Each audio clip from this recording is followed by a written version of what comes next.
Assalamualaikum warahmatullahi wabarakatuh. Om Swastiastu, Salam, Namo Buddhaya, Salam Kebajikan, Rahayu, Merdeka. Perkenalkan, nama saya Ahmad Ali Munajat. Saya mahasiswa Prodi Pendidikan Sejarah semester 3. Dalam video kali ini, saya akan mereview sebuah buku yang berjudul Mencapai Indonesia Merdeka, karya Insinyur Soekarno yang ditulis pada tahun 1933 saat ia sedang berada di Pangelangan, Bandung. Buku ini diterbitkan dalam bentuk risalah dan kemudian dimuat kembali dalam karya besarnya, yakni buku Di Bawah Bendera Revolusi.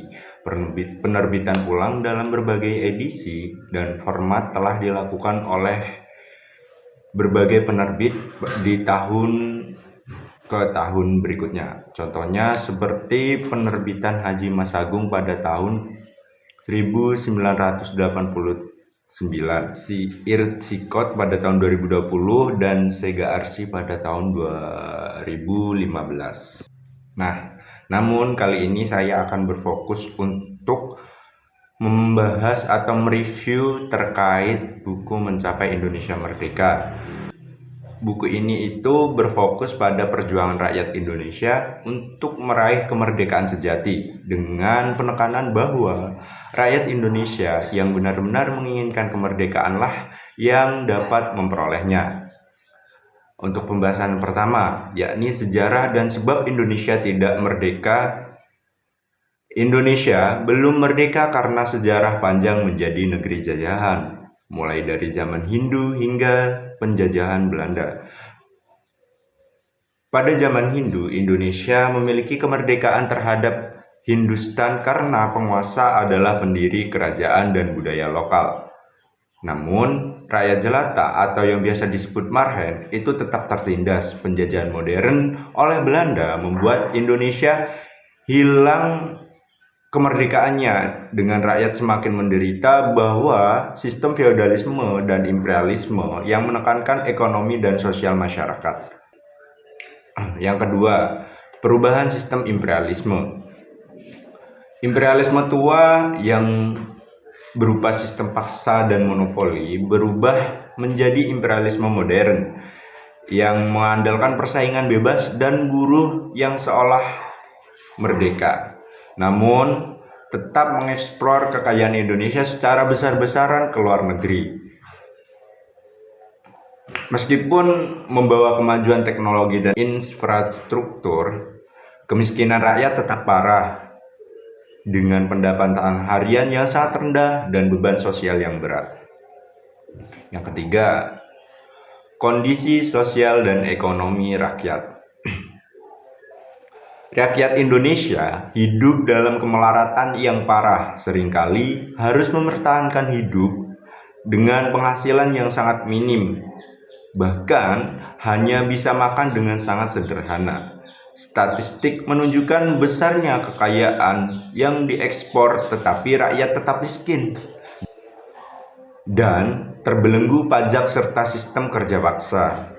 Jadi, kondisi sosial dan ekonomi rakyat Indonesia pada saat itu sangat miris sekali, sangat parah sekali. Kemelaratan itu ada di mana-mana dan mereka itu sangat terbelenggu dengan sistem kerja paksa. Yang keempat, kesadaran dan kebangkitan rakyat. Meski mengalami penindasan berat, semangat perlawanan mulai bangkit di antara rakyat. Perjuangan ini harus dilakukan dengan kesadaran penuh, terorganisir, dan bergerak menuju perubahan sosial yang adil demi menghapuskan kapitalisme dan imperialisme. Yang kelima, peran partai dan masa aksi. Kemerdekaan bukan hanya idealisme abstrak, tetapi cita-cita perubahan sistem sosial yang nyata. Perjuangan harus dipimpin oleh partai pelopor yang sadar dan sanggup menggerakkan massa luas untuk aksi nyata. Masa aksi adalah motor perubahan sosial untuk menggantikan sistem lama dengan yang baru yang adil dan merata. Tujuan Indonesia Merdeka. Indonesia Merdeka bukan sekadar penghapusan penjajahan asing, tetapi juga penghapusan sistem-sistem kapitalisme dan imperialisme yang menindas rakyat. Untuk itu, bukan hanya kemerdekaan politik yang perlu diraih, tetapi juga kemerdekaan ekonomi dan sosial oleh rakyat jelata, di mana kekuasaan politik dan ekonomi dipegang oleh mereka dan bukan oleh golongan borjuis atau ningrat.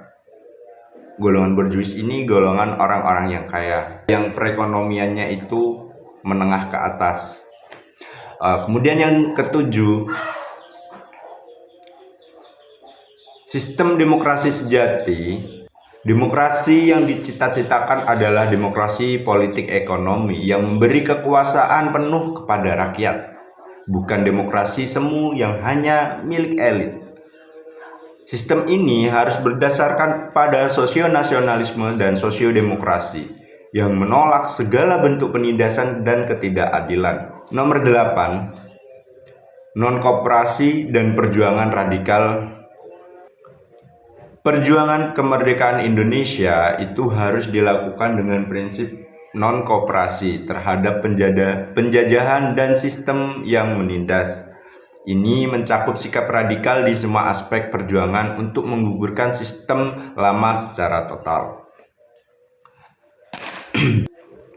Kesimpulannya, buku Mencapai Indonesia Merdeka ini ya yang dilihat dari judulnya saja menuju Indonesia Merdeka, yang dimana tujuannya kemerdekaan Indonesia.